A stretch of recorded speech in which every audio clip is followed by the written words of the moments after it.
top stories. Bank of Nevis now in operation in St. Kitts. Protests continue in Grenada, and officer accused violated policy in arrest of George Floyd. Hello and the ZIZ Midday Newscast. Today is Tuesday, the 6th of April, 2021. I'm Jason Davis.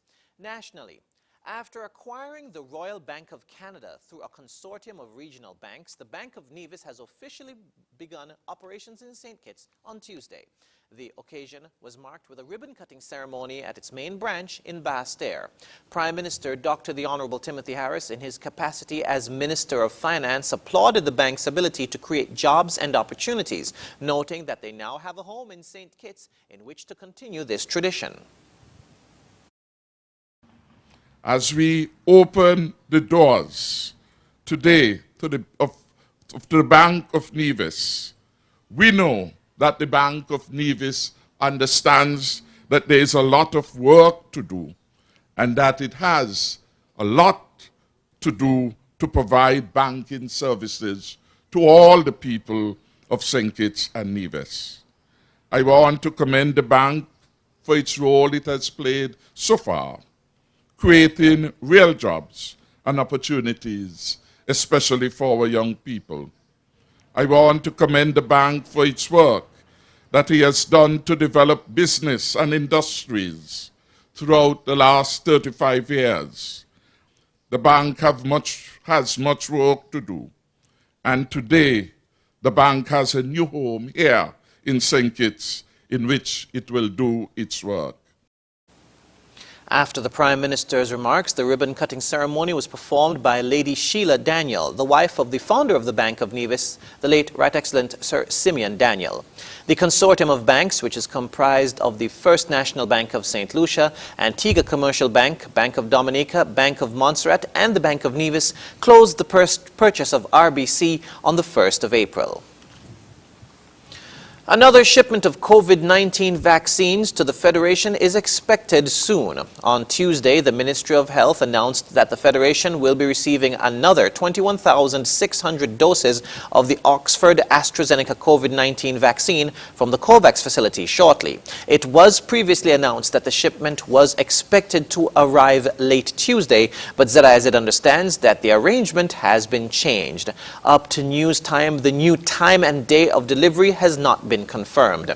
The vaccines, which were secured through a payment arrangement between CARFA and the country, cost just over $220,000, which is just over $500,000 EC. The government paid $127,497, while the Caribbean Public Health Agency, CARFA, paid just over $96,000. As at Saturday, a total of 9,540 doses of the vaccine have been administered to citizens and residents of St. Kitts and Nevis, representing 28.88% of the government's target population. Prime Minister Dr. the Honorable Timothy Harris has offered condolences to the President of the Republic of China, Taiwan, Her Excellency Dr. Tsai Ing-wen, and the government and people of Taiwan on the recent tragic train accident. In a letter to the Taiwanese President, Prime Minister Harris said, quote, "I have learned with profound sadness of the unfortunate train derailment between Hualien and Taitung, with great loss of lives and injury to many others. My heart goes out to the families of those who have perished, and I offer on my own behalf and on behalf of the government and people of St. Kitts and Nevis, my sincere condolences." End quote. Prime Minister Harris continued, quote, "For those who I believe are experiencing great pain and unimaginable grief, I offer the hope of Easter and assure you of our prayerful support. I am convinced that your strong leadership, along with the resilience and resolve of the people, will sustain your great nation at this difficult time." End quote. President Tsai Ing-wen thanked Prime Minister Harris and said, quote, "We are working to care for all those affected by this tragedy." End quote. We now move to news on the regional scene. Cultural activist Livingston Nelson says a shift has been witnessed in the merit system, which had become an integral part of Grenada's culture. He says it appears to have a level of disdain towards public officers who are being marginalized and alienated by the current administration. GBN News reports. In times of struggle, our cultural expressions lend itself in the forefront And cultural activist Livingston Nelson believes it has again reappeared in the public officer's dispute with government. Nelson, analyzing the recent protest march by members of the GUT and PWU, says the protests will not have resembled a solemn activity due to the feelings of suppression by government. So I think what we are experiencing, or what you saw on the street, is true informed to what personally people feeling oppressed and repressed and marginalized and alienated would do. And I think the group in particular, I believe, that has been, that I believe expressive, seem to be feeling that greater level of alienation.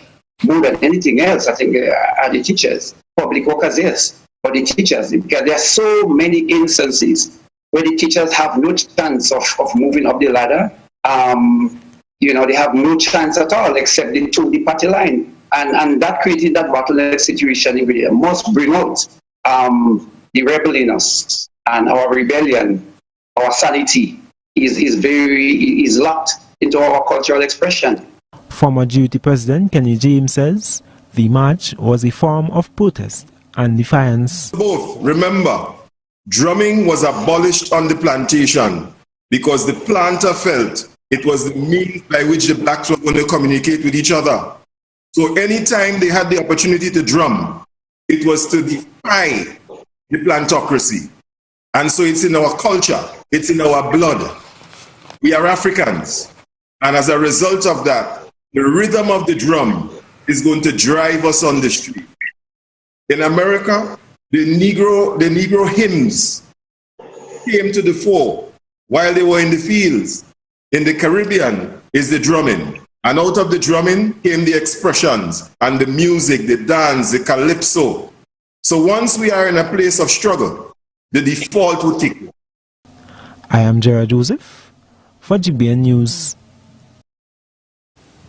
In Barbados, with the installation of new lighting fixtures in the St. Lawrence Business Gap, visitors, residents and businesses will feel safer along the entertainment strip.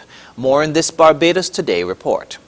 Residents, business owners and visitors to St. Lawrence Gap are feeling much safer now that the entertainment stretch has been outfitted with proper lighting.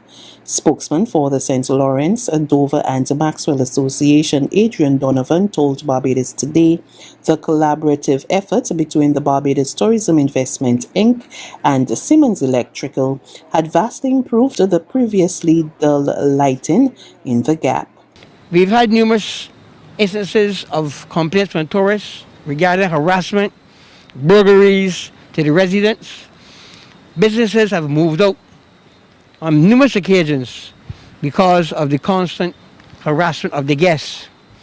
And this new lighting improvement really brings an added dimension to this beautiful facility.